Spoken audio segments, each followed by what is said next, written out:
আকিকা না দেওয়া থাকলে কি কোরবানি দিতে পারে? ইদানিং নারীদের মধ্যে প্লাস্টিক সার্জারি করে চেহারার নতুন শেপ দেওয়ার প্রবণতা লক্ষ্য করা যাচ্ছে। এটা কি শরীয়ত সম্মত? অবিবাহিত সন্তানেরা কি বাবার রেখে যাওয়া সম্পদ থেকে বিবাহের খরচ নিতে পারবে? প্রতি নারী সংস্কার কমিশন প্রধান উপদেষ্টার কাছে তাদের প্রতিবেদন জমা দিয়েছেন। এ নিয়ে অনেক সমালোচনা চলছে। কমিশনের প্রস্তাবনাগুলো কতটা ইসলামী শরিয়ার সাথে সাংঘর্ষিক? যৌনকর্মীদেরকে শ্রমিক হিসাবে স্বীকৃতি দেওয়ার কথা বলা হয়েছে হিন্দু, মুসলিম, খ্রিস্টান, বৌদ্ধ চারো ধর্ম সম্পর্কে। চলুন তাহলে আর বিলম্ব না করে আমরা প্রশ্নোত্তর আলোকিত ভুবনে প্রবেশ করি। প্রথম যে প্রশ্নটি আমি এই মুহূর্তে দেখতে পাচ্ছি সেটি হলো, ইদানিং নারীদের মধ্যে প্লাস্টিক সার্জারি করে চেহারার নতুন শেপ দেওয়ার প্রবণতা লক্ষ্য করা যাচ্ছে। এটা কি শরীয়ত সম্মত? যদি জন্মগত কোনো ত্রুটি কিংবা কোনো দুর্ঘটনায় সৃষ্ট ত্রুটি এগুলোকে দূর করবার জন্য প্লাস্টিক সার্জারি করতে হয় তাহলে সেটা তো অবশ্যই জায়েজ। কিন্তু শুধু শোভাবর্ধনের জন্য যদি প্লাস্টিক সার্জারি করা হয়, চেহারাতে নতুন বা ভিন্ন শেপ আনার চেষ্টা করা হয়, তাহলে সেটা অবশ্যই নাজায়েজ এবং গুনাহের কথা।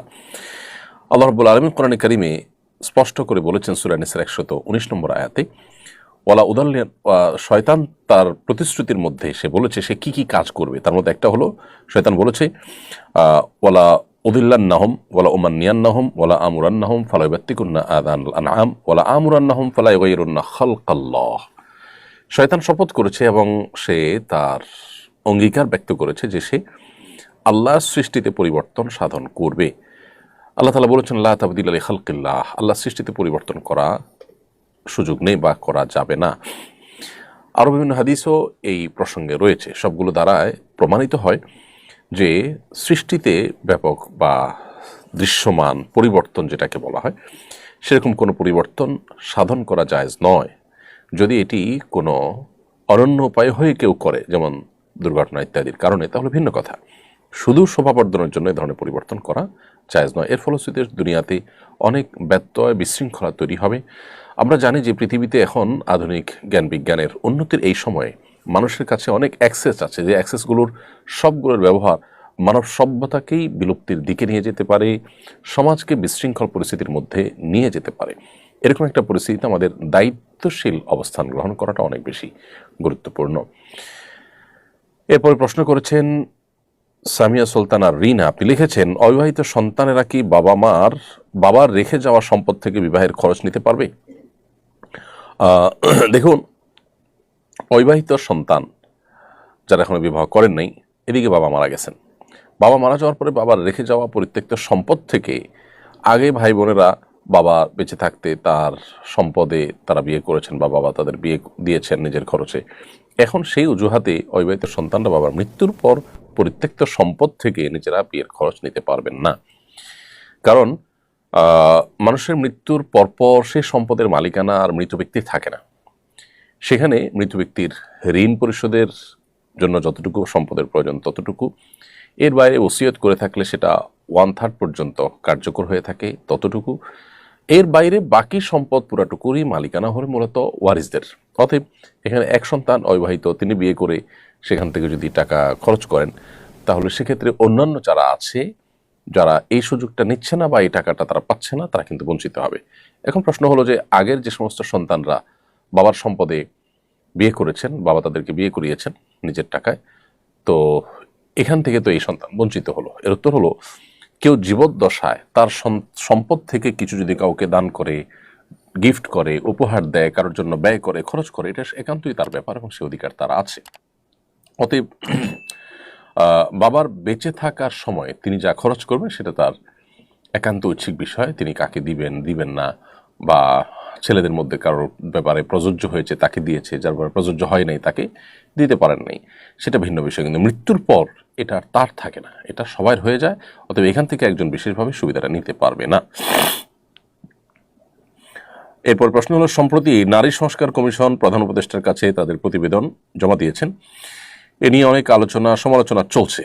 কমিশনের প্রস্তাবনাগুলো কতটা ইসলামী শরিয়ার সাথে সাংঘর্ষিক?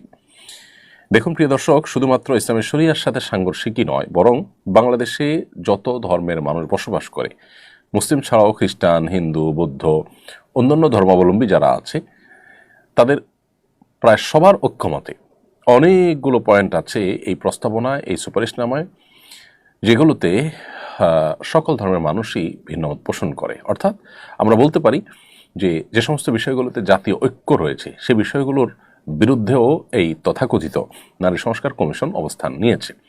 অতএব এটা শুধুমাত্র ইসলামের দৃষ্টিকোণ থেকে আপত্তিকর নয়, বরং সকল ধর্মের, আমরা অন্য ভাষায় বলতে পারি বাংলাদেশের প্রায় সব মানুষের চিন্তা, দর্শন এবং চেতনা, মানুষের মূল্যবোধ, মানুষের বিশ্বাস এবং মানুষের কৃষ্টি কালচারের বিরুদ্ধে অনেকগুলো পয়েন্ট রয়েছে। এর মধ্যে বেশ কিছু পয়েন্ট আছে যেগুলো শুধুমাত্র ধর্মীয় দৃষ্টিকোণ থেকে অযৌক্তিক নয়, সেগুলো বাস্তবিক দৃষ্টিকোণ থেকে অযৌক্তিক, সেগুলো লজ্জা, শরম, হায়া, যেগুলো একটা সমাজের জন্য খুবই প্রয়োজনীয় বিষয়, সেই সমস্ত দৃষ্টিকোণ থেকে অযৌক্তিক, নানা কারণে অযৌক্তিক। এর মধ্যে একটা হলো যে এখানে বলা হয়েছে, আপনারা ইতিমধ্যে জেনেছেন, বিবাহ বিচ্ছেদ এবং ভরণ পোষণের ক্ষেত্রে ধর্মীয় আইন, অর্থাৎ পারিবারিক বিধিবিধানের ক্ষেত্রে, পারিবারিক আইনের ক্ষেত্রে ধর্মীয় আইন অনুসরণ করলে নারীরা নাকি বৈষম্যের শিকার হন। এটা হলো ধর্মীয় আইনকে আসামের কাঠগড়া দাঁড় করানো। দেখুন, ধর্ম কখনো, বিশেষ করে ইসলাম, কখনো মানুষকে বৈষম্যের দিকে যেতে দেয় না, বৈষম্য বরং দূর করবার জন্য দিন এসেছে। আপনি যেটাকে বৈষম্য মনে করছেন সেটাই আসলে ইনসাফ, আর আপনি যেটাকে ইনসাফ মনে করছেন সেটাই হলো সবচেয়ে বড় বৈষম্য। যেমন উত্তরাধিকারে নারীর সমান অধিকারের দাবি এখানে করা হয়েছে। উত্তরাধিকারে নারীর সমান অধিকারের দাবি যখন করেছেন, একই সাথে এই দাবিও করতেন যে কোনো স্বামীকে আজ থেকে আর স্ত্রী কোনো ভরণ পোষণ দিতে হবে না, সেই মর্মে আইন করা হোক। এই সুপারিশও করা দরকার ছিল, যেহেতু একটা করেছেন আর একটা কেন করেননি। খরচের বেলায় স্বামীকে সমস্ত ব্যয়ভারের দায়িত্ব দিবেন, আবার উত্তরাধিকার সম্পদ যখন ভাগ নেওয়ার বেলা আসবে তখন বলবেন যে নারীকে অর্ধেক দিতে হবে, ছেলেরা অর্ধেক পাবে। যৌক্তিকতা যদি বলেন তাহলে তো 100% ছেলেরা পাওয়ার কথা। সেখানে শরীয়ত ছেলে যা পাচ্ছে মেয়েকে তার অর্ধেক দিচ্ছে, তার উপরে কোনো ব্যয়ভার দেওয়া ছাড়া। আল্লাহর বিধানের উপরে আমরা নিজেদের যুক্তি বুদ্ধি দিয়ে যদি নতুন কোনো বিধিবিধান সেখানে সৃষ্টি করার চেষ্টা করি, সেটা হবে পাশ্চাত্যপদতা। প্রকৃত অর্থেই আমরা কখনো আল্লাহর বিধান থেকে অগ্রসর হতে পারবো না, অর্থাৎ তার চাইতে আপডেটেড হওয়ার সুযোগ আমাদের থাকবে না। ঠিক একইভাবে বিবাহ, তালাক এবং উত্তরাধিকার আইনের অনেক বিষয় আছে যেগুলো বাহ্যিক দৃষ্টিকোণ থেকে দেখা যায় যে নারী বৈষম্যের শিকার হয়েছেন। আসলে নারী বৈষম্যের শিকার হন নাই।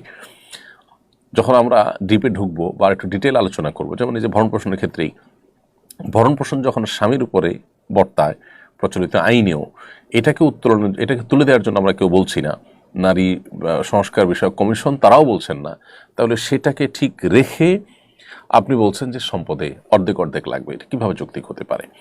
একজনকে 10 টাকা দিয়ে বলবেন তুমি 5টা আইটেম বাজার করে নিয়ে আসো, আরেকজনকে 5 টাকা দিয়ে বলবেন তোমার কিছুই আনতে হবে না। তো এটার মধ্যে যদি আপনি মনে করেন 5 টাকার প্রতি জুলুম করা হয়েছে, তাহলে হাস্যকর বিষয় আর কি হতে পারে? তাদের যে সমস্ত দাবিগুলো ছিল, এর মধ্যে একটা হলো নারীদের জন্য সংসদে সংরক্ষিত আসন রাখতে হবে 300টি। এক একটা সংসদীয় আসনের জন্য কি পরিমাণ টাকা রাষ্ট্রের খরচ হয় সেটা আমরা সবাই জানি। এই গরিব রাষ্ট্রের উল্লেখযোগ্য অংশ পলিটিশিয়ান, সরকারি কর্মকর্তারা তাদের পেছনে ব্যয় হয়ে যায়, যার সুফল আনুপাতিক হারে জনগণ সেভাবে ভোগ করে না। এমডি জাহিদুল ইসলাম জানতে চেয়েছেন, আকিকা না দেওয়া থাকলে কি কোরবানি দিতে পারে? আকিকার সাথে কোরবানি কোনো সম্পর্ক নেই, দুটো সম্পূর্ণ দুই ধরনের ইবাদত। আকিকা না থাকলেও কোরবানি দিতে পারে, আকিকা না দিলেও কোরবানি